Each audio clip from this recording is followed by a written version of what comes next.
बिस्मिल्लाहिर्रहमानिर्रहीम। अस्सलाम वालेकुम जी, कैसे हैं आप सब? उम्मीद है ठीक होंगे। अल्लाह ताला आपको बेशुमार रहमतों और बरकतों से नवाज़े, खुश रहें, आबाद रहें, आमीन सुम्मा आमीन। आज टुडे स्पेशल में हम बनाएंगे बहुत ही शानदार शामी कबाब। हर कोई कबाब खाना पसंद करता है। मैं आज आपको बताऊंगी घर के सादा मसालों से सिर्फ 1 पाव चना दाल और 1 पाव बोनलेस चिकन से बहुत ही मज़ेदार रेशादार कबाब तैयार हो सकते हैं। चलिए अपनी रेसिपी स्टार्ट करते हैं।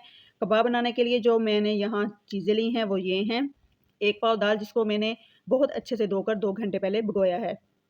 और फिर 1 पाव बोनलेस चिकन है। इसकी बोटी मोटी होनी चाहिए।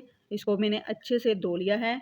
और फिर 1 टेबलस्पून मोटी कुटी लाल मिर्च और 1 टेबलस्पून ही सूखा धनिया, 1 टीस्पून गरम मसाला, 1 टीस्पून नमक इसमें जाएगा। 1 टेबलस्पून हरी मिर्च का पेस्ट है, 1 टेबलस्पून अदरक पेस्ट है, 1 टेबलस्पून ही लहसुन पेस्ट है और ये साबुत गरम मसाला है जिसमें 2 स्टिक दालचीनी की हैं, 2-3 लौंग हैं, 1 मोटी इलायची और 8 से 10 काली मिर्चें, हाफ़ टी स्पून ज़ीरा है। तो चलिए अपनी रेसिपी शुरू करते हैं। बिस्मिल्लाहिर्रहमानिर्रहीम। यहाँ मैंने फ्लेम ऑन करके प्रेशर कुकर इसके ऊपर रख दिया है और इसमें हाफ़ लीटर पानी शामिल किया है और फिर दाल भी पानी समेत इसमें शामिल कर ली है।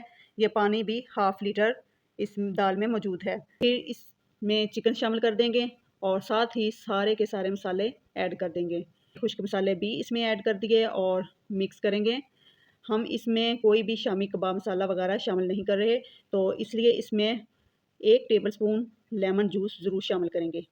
और फिर इसको बंद करके 15 मिनट का टाइम लगा देना है और 15 मिनट बाद स्टीम इसकी मैंने रिमूव कर दी है और अब इसको चेक कर लेते हैं। तो ये देखें पानी तकरीबन खुश्क हो चुका है, थोड़ा बहुत मॉइस्चर है। ये भी हम अब इसका फ्लेम ऑन करेंगे और इसको खुश्क करेंगे। और सबसे पहले मैं इसमें से ये मोटी इलायची और ये जो दालचीनी की स्टिक्स हैं ये रिमूव कर देंगे इसमें से। इसका काम ख़त्म हो चुका है, इसका हमें फ्लेवर चाहिए था। तो चेक करवाती हूँ कि हमारा चिकन कितना टेंडर हो गया है।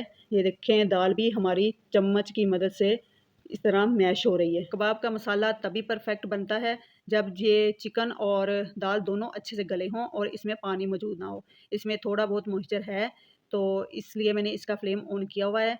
ये भी इसमें खुश्क हो जाएगा और इस स्टेज पर हम हरा धनिया और हरी मिर्चें कटी हुई ये इसमें शामिल कर देंगे।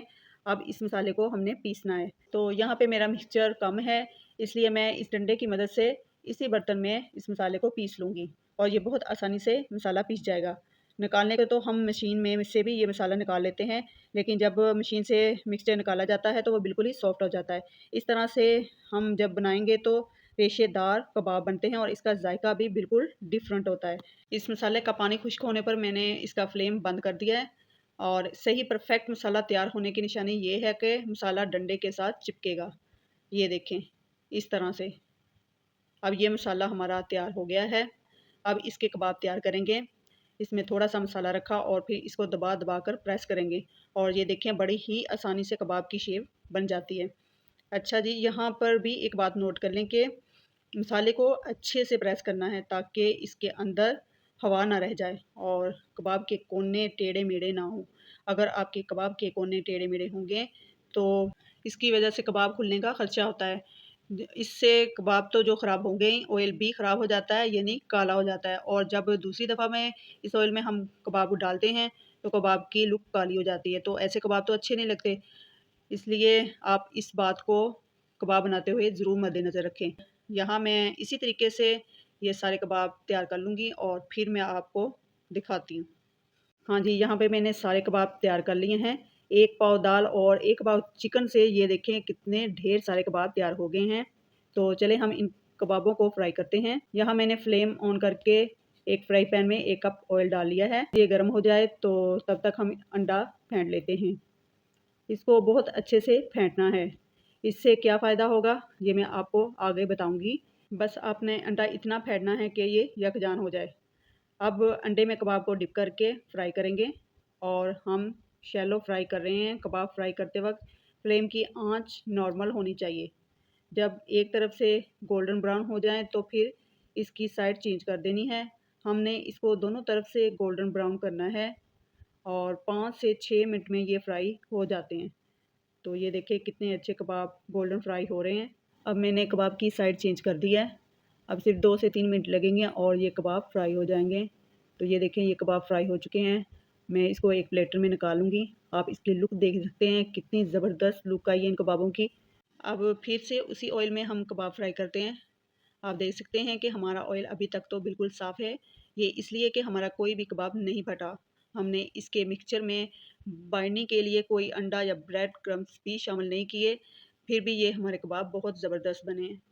तो अंडे को अच्छे से फेंटने का ये फ़ायदा होता है। अगर अंडा अच्छे से बीट ना किया हो और इसमें ज़र्दी अलग और सफ़ेदी अलग से नज़र आ रही हो, तो जब वो अंडा कबाब के ऊपर लगता है, तो जहाँ पर सफ़ेदी होती है वहाँ से तो क्रिस्पी हो जाता है और जहाँ ज़र्दी लगी हो वहाँ से कबाब नरम पड़ जाएगा और खुल जाएगा। अगर आप भी अंडे को अच्छे से बीट करेंगे तो कबाब की लुक ये पाएँगे, बिल्कुल गोलगप्पे की तरह। फूला हुआ कबाब लग रहा है ना, ज़बरदस्त। तो आपके भी कबाब इस तरह से बनेंगे अगर आप रेसिपी को स्टेप बाय स्टेप फ़ॉलो करेंगे। तो कबाब रेडी हो गए हैं, इसको मैंने डिश आउट कर लिया है। तो देखिए माशाल्लाह कितने ज़बरदस्त कबाब तैयार हुए हैं। इन कबाबों को टमाटो केचप के साथ, दही की ग्रीन चटनी के साथ आप एन्जॉय कर सकते हैं।